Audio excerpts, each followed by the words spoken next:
everybody, welcome back to Witchfix. Today we're going to be talking about a book which, honestly, I probably should have done a lot sooner given it was one of my favourites growing up, but I don't know, I just never got round to recording an episode on it, and then it started to feel weird that it had gone on so long, and I didn't have my copies anymore to refer to because they've long since gone the way of the charity shop, because I have a horrendous habit of just getting rid of things and then needing them later. It's a problem.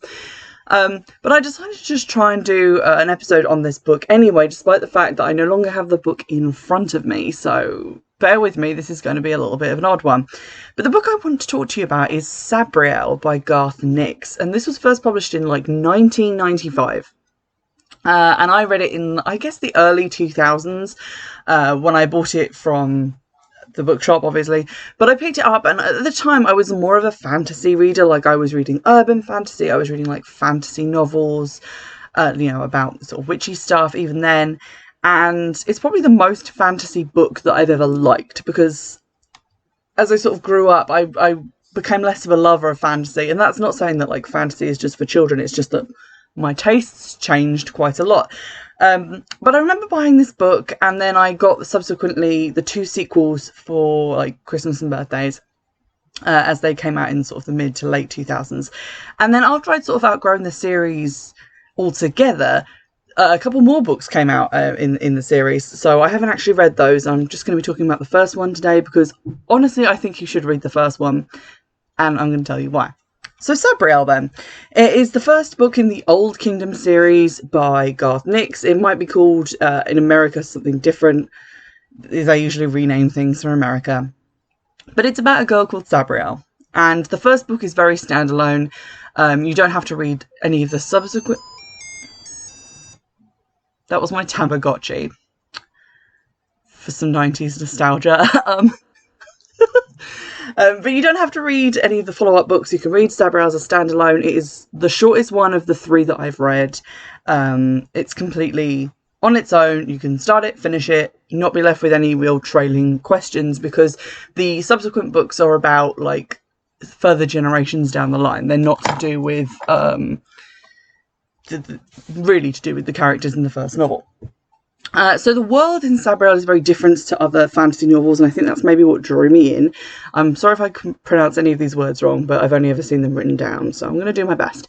So Sabriel is, at the opening of the novel, at school in Anselshire, which is beside the wall, and the time period was always a bit odd to me, but it felt very kind of post-Second World War England. There was private schools, motor cars, people with pet rabbits. It felt like not current, like not contemporary, but not too far in the past. But they lived near the wall, and the wall divides Anselshire from the Old Kingdom. And the Old Kingdom is where magic exists, and sometimes when the wind blows across the wall, it brings magic with it, and this can cause problems. So there's like armies stationed at the wall, and no one crosses the wall, because, you know, Old Kingdom stuff is over there. And Sabriel begins the novel, she's at this private school being educated, and her friend's rabbit goes out into the road and dies. I think it's hit by a car or something. And she brings it back from the dead. And that's how we learn that Sabriel isn't, not unconnected with the magic of the Old Kingdom. Because her father is something called the Abhazan, which that's how I say it, but it's kind of spelled phonetically as Abhorsen. But basically, he's a reverse necromancer in that he finds things that should be dead and he makes them dead again.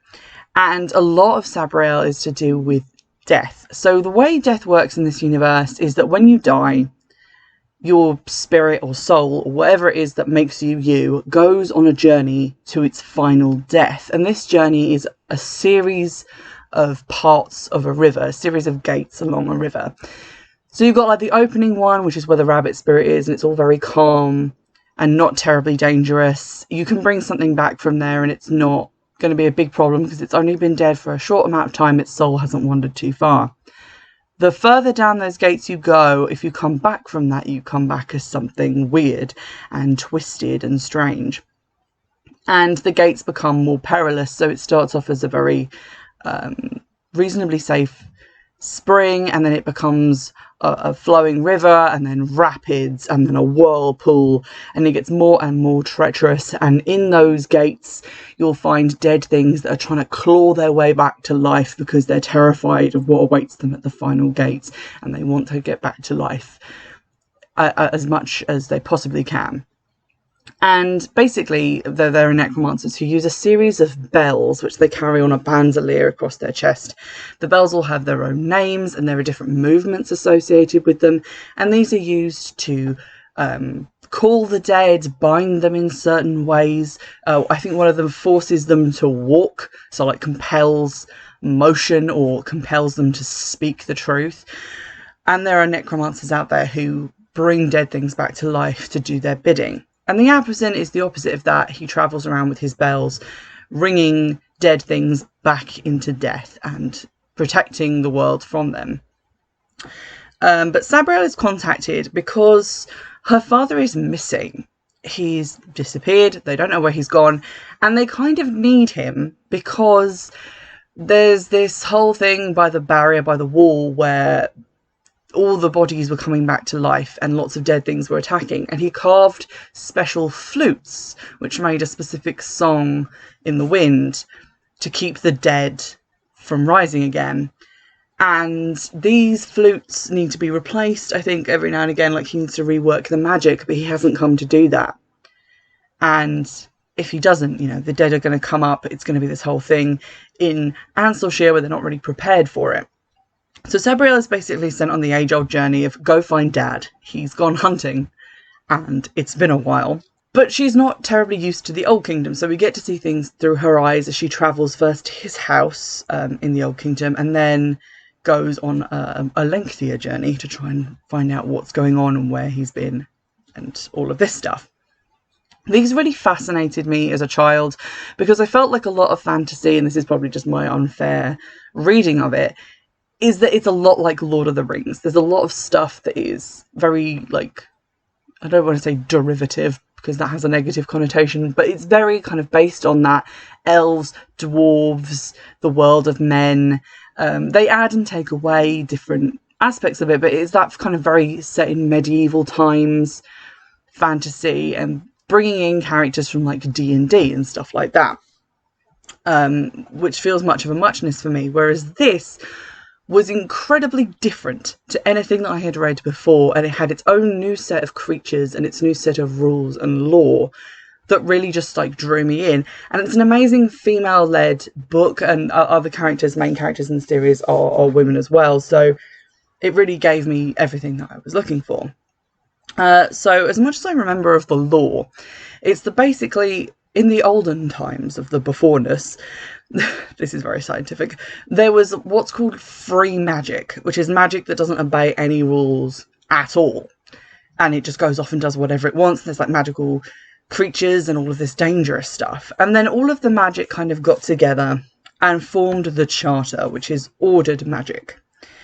And this is where we get one of the biggest kind of sources of magic in the book, which are Charter signs, which are all over the covers of the different editions of the book. But they're basically kind of like runes. They're symbols that mean different things, and you can imbue them with energy and put them onto things and have them do specific stuff. And throughout the realm of the Old Kingdom, there are Charter stones, which are stones with these signs on that keep the area around them safe and prosperous and have all these like different benefits associated with them. And these are being destroyed all over the kingdom to try and like create areas in which the dead could operate more freely. And there are all these sort of rules about what the dead can or cannot do. Like they come back and they inhabit like different people's bodies, held together by magic. They can't cross like running water and things like that. So there's all that lore to learn about. And then there are still free magic beings who aren't part of the Charter, and they are very dangerous and have to be bound by benevolent magic in order to sort of keep them from murderizing people. And one of those is Sabriel's new best friend, because she gets to her dad's house to like look for him, and we're introduced to one of her two companions for this book, Mogget. And Mogget is, on the surface of things, a white cat that can talk. And on the not surface of things is a free magic construct that is bound into the shape of a cat by a collar that it wears, covered in charter marks and with its own sort of miniature bell hanging from it that kind of keeps it in line. And this is a spirit that, you know, her dad has bound and into service. She also meets a guy who has no memory of who he is, who was turned into a statue. And she manages to unstatuefy him. And then he has his own story that kind of feeds into the narrative. And so Sabriel eventually this is her coming of age mission, embracing her duty as like the Abhazan's daughter. This is going to be her role, trying to avert a huge warlike incident with the dead rising in Anselshire, looking for her dad, and also learning about death and mortality and the fear that sort of drives people to avoid death and to try and flee from it even when they are already on the river in the process of being dead, and they're still trying not to be dead, which I think is a fascinating thing. She also reads The Book of the Dead, which is an insanely weird book, which I think maybe sometimes bleeds, if I'm remembering correctly. Like, you have to keep it wrapped up in a cloth, and you can't read it and remember it. Like, some bits of it you can always remember, but some bits of it you will only remember when you need them. And sometimes it changes what it says. So I love that idea as I was growing up, like this book that can change its contents and change what it says to people and all of this stuff. We get introduced to a lot of very interesting magical things that I had not seen previously in like other fantasy books, although it has to be said I wasn't a huge fantasy reader. But like at the time when I was growing up, people were either reading Harry Potter or his Dark Materials. And I did read Harry Potter and quite liked it. But this was so much more interesting to me, and yet no one I knew had read it, and it was so frustrating not having anyone to talk to it about. So strap in, we're going to explore some stuff. So one of the things that's new and interesting is the Paper Wing, which is basically like a giant paper aeroplane that you can fly in, which is powered by like charter magic and full of all of these marks and woven together out of magic. Insanely cool. All of these different walled cities with different running water contraptions to try and keep the dead away. The bells themselves, which all have like different names, like I think Saraneth, which is like the one that makes you go to sleep. And all of the different things. And you actually end up learning like their names and what powers they have. And sometimes you can use two at once in like these weird different bell ringing holds, which use both powers. So you can compel something to like walk and talk, which is how you make things like do your bidding. It's all very cool. I loved it. We also like get to find out a little bit more about different races and stuff in this world. I say races, they're not really races, they're more like bloodlines. So you don't really get like magical creatures in the sense that you get sort of like humanoid creatures like elves and dwarves. The creatures are either dead creatures or free magic creatures. But the different bloodlines do different things. So there's the Abhazan bloodline, which Sabriel is part of. And then you also meet the Clare, which are a group of like blonde-haired, blue-eyed people from this great big glacier in the north. Sort of like Sweden, I guess. Fantasy Sweden. And they can see the future. And I think they turn up in Sabriel to like tell her something that's going to happen. Like they can see visions of the future. And we also learn about the wall makers who obviously made the wall, but they were really good at turning charter magic into things. But I think they've been gone for a really long time. Like their bloodline died out. I think we see a resurgence of it in later books, but basically they made all of these contraptions and things with charter magic. Like I think maybe the bells.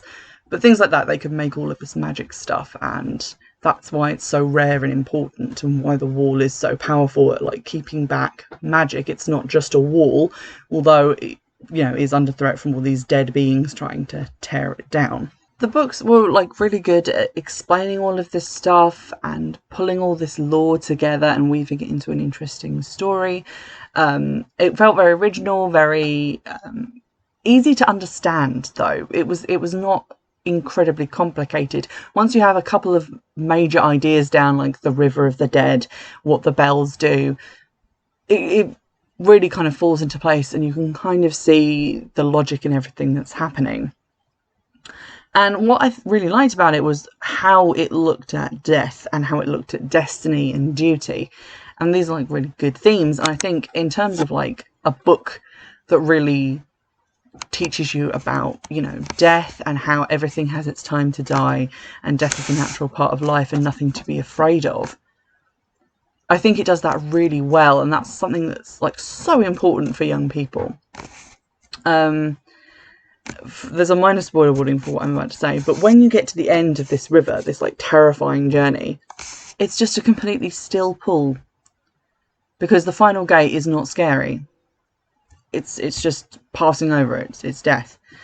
But some things are so terrified of losing that, of like passing over into like the final death at the end of everything, that they'll spend all of their life and all of their energy and try and claw back into life in any way they can, because they're so terrified of it. And at the end, there are people who just accept, oh, okay, I'm dead now, which I found so interesting, like when I was younger. So it's not a very long book. You know, it was like less than an inch thick. It was sort of on par with like the third Harry Potter book in terms of thickness. Definitely a great one for young readers, and also older readers. Please go and read it because it's so good. Yeah, that's basically it. I really can't recommend it enough. And although it doesn't really have like witchcraft in it, in that it's not really called witchcraft, I took so many magical lessons from this book. So like obviously the charter marks, charter stones, I still put runes on stones and bless them and put them in my garden to like help the area grow, and that is taken directly from Sabriel and like how the charter stones work. And it's like an interesting look at just like how you can use magic in that way. And just so many cool fantasy ideas that really tie in with the idea of witchcraft really well as well, like the Book of the Dead and knowledge and how hard it is to gain, and yet like you might not even know that you have it until the right moment comes. Some just great lessons all around. And just being like wary of astral enemies or like, you know, non-beneficial presences. It's a really good way to illustrate the dangers of that as well. So excellent book. Really recommend it. I know for a fact that you can get the audiobook of it on BorrowBox for free at the moment. BorrowBox is like the library app in the UK. I don't know about America, but you can definitely get this on a lot of different sources, like probably Kindle and also on Audible as well. So give it a go, give it a listen, get back to me, and then we'll talk about books 2 and 3 because I have some thoughts. In the meantime, if you have anything you'd like to recommend, drop it down below or put it into the comment section on YouTube, and I'll be sure to sort of seek out some of this stuff. Although I keep getting recommended films that I can't find on DVD, and it's heartbreaking that they're only on like Region 1 DVDs that wouldn't play on anything I have, which is really upsetting. But drop those recommendations and I will definitely get to them, and I'll see you in the next one. Bye!